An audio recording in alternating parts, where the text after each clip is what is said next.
Shalom, orang sontak kita semua. Semoga kita semua dalam keadaan sehat dan dalam keadaan sukacita. Mari kita berdoa. Damai sejahtera Allah yang melampaui segala akal, itulah yang memelihara hati dan pikiran saudara-saudara sekalian dalam Kristus Yesus Tuhan kita. Amin. Saudara-saudara yang terkasih dalam Yesus Kristus, hari ini Selasa 3 Desember 2024, firman Tuhan menyapa kita dari Mazmur pasal yang ke-31 ayat yang ke-10. Demikianlah firman Tuhan. Kasihanilah aku ya Tuhan, sebab aku merasa sesak.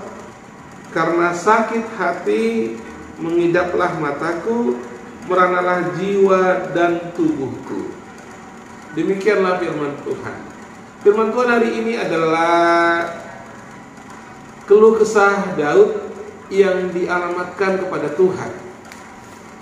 Dia curhat kepada Tuhan. Apa yang terjadi?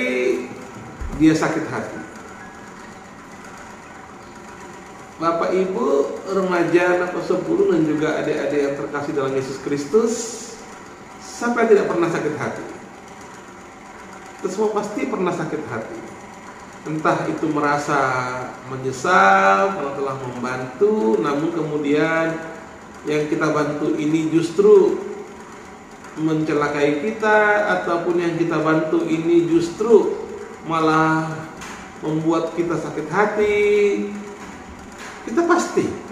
Pernahkah kita merasa kehilangan, ataupun kita merasa bahwa kita sudah melakukan yang terbaik, namun yang datang kepada kita bukanlah hal yang baik? Itu manusiawi memang. Apalagi kita ini adalah makhluk sosial, bukan makhluk yang individualis. Makhluk sosial artinya kalau kita selalu berinteraksi dengan orang, artinya segala emosi kita, pikiran kita pasti terpancar dan pasti akan selalu memikirkan bagaimana hubungan dengan sesama kita.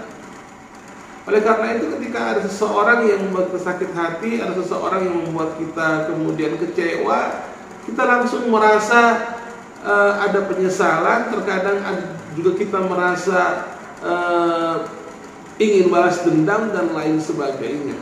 Dan firman Tuhan hari ini katakan bahwa aku merasa sesak.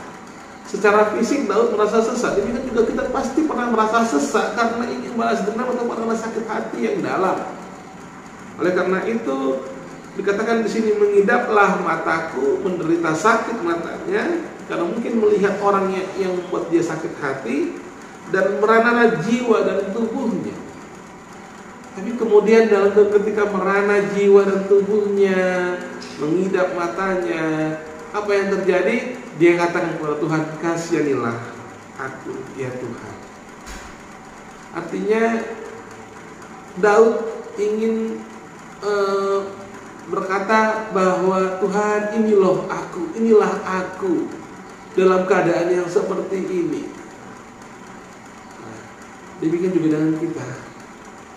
Kita sakit hati dengan orang, sakit hati dengan abang kita, sakit hati dengan istri kita, sakit hati dengan suami kita, sakit hati dengan kakak, adik, ataupun orang tua, ataupun anak-anak kita. Kita mungkin sakit hati, tapi satu hal yang pasti ketika kita sakit hati, mari serahkan kepada Tuhan. Serahkan diri kita kepada Tuhan dan mintalah belas kasihannya. Mari menerima sakit hati itu. Mari kita menerima keadaan apapun sebagai yang terbaik yang datangnya dari Tuhan. Jadi ketika kita meminta belas kasihan Tuhan, mari kita terima dulu apa yang terjadi dalam diri kita.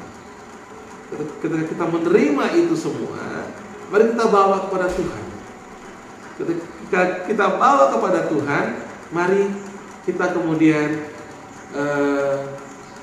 berserah kepadanya. Berat memang untuk tidak balas dendam. Berat memang untuk tidak untuk tidak membalas itu berat. Tapi pelan-pelan kita menerima itu. Saya sendiri pernah sakit hati kepada seseorang.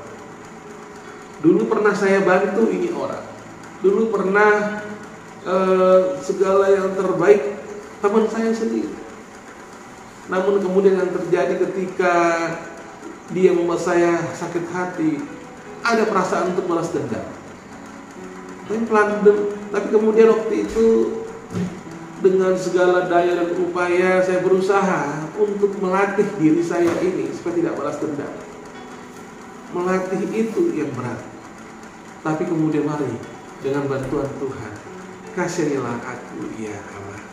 Terkadang tidak adil yang datang kepada kita, tetapi biarlah syukurilah itu sebagai yang terbaik yang datang dari Tuhan. Mari saat ini kita awali langkah ini di bulan Desember ini. Kita akan di masa Advent ini, di mana kita akan menjumpai Natal. Mari dengan penuh hati, dengan penuh sukacita, hati yang penuh kasih, hati yang penuh damai sejahtera, kita menyambut kedatangan Tuhan. Apalagi dia datang yang kedua kali, biarlah dia mendapati kita dengan tidak bercacat celah. Amin.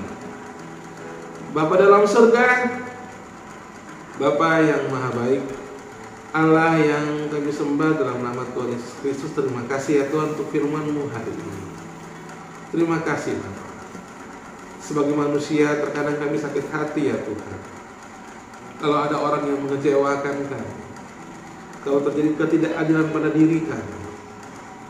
Namun kami sudah melakukan yang terbaik, tapi yang datang kepada kami tidak yang baik. Namun kami belajar dari firman-Mu hari ini. Ketika kami sakit hati, maka meranalah jiwa kami ya Tuhan. Mengidaplah mata kami merasa sesak ya Tuhan. Dan biarlah kami belajar untuk menerima segala keadaan sebagai yang terbaik yang datang daripada-Mu. Biarlah Tuhan kami menyerahkan segala persoalan, pergumulan, tantangan kami hanya ke dalam tangan-Mu ya Bapa. Kasihanilah kami ya Tuhan, kasihanilah kami. Terkadang kami ingin balas dendam, terkadang kami ingin melakukan sesuatu yang menyakitkan untuk mereka yang telah membuat sakit hati kami. Ampuni kami ya Bapa. Biarlah Tuhan kami belajar bahwa pembalasan adalah hak-Mu ya Bapa. Ampuni kami ya Tuhan, dan kasihanilah kami. Berkatilah orang tua kami, berkatilah anak-anak kami, berkatilah juga Tuhan cucu-cucu kami. Tuhan berkati orang-orang yang kami kasihi. Terima kasih Bapa. Kalaupun ada di tengah-tengah kami yang sedang sakit, Tuhan yang menyembuhkan, Tuhan yang memulihkan. Terima kasih ya Bapa. Kami percaya Tuhan, Engkau tidak pernah meninggalkan kami. Dan terpujilah Engkau hari ini, esok, sampai selama-lamanya. Kasih karunia dari Allah Bapa dan anugerah dari Tuhan Yesus Kristus dan persekutuan Roh Kudus itulah yang memberkati saudara-saudara sekalian hari ini, esok, sampai selama-lamanya. Amin. Shalom. Tuhan Yesus memberkati.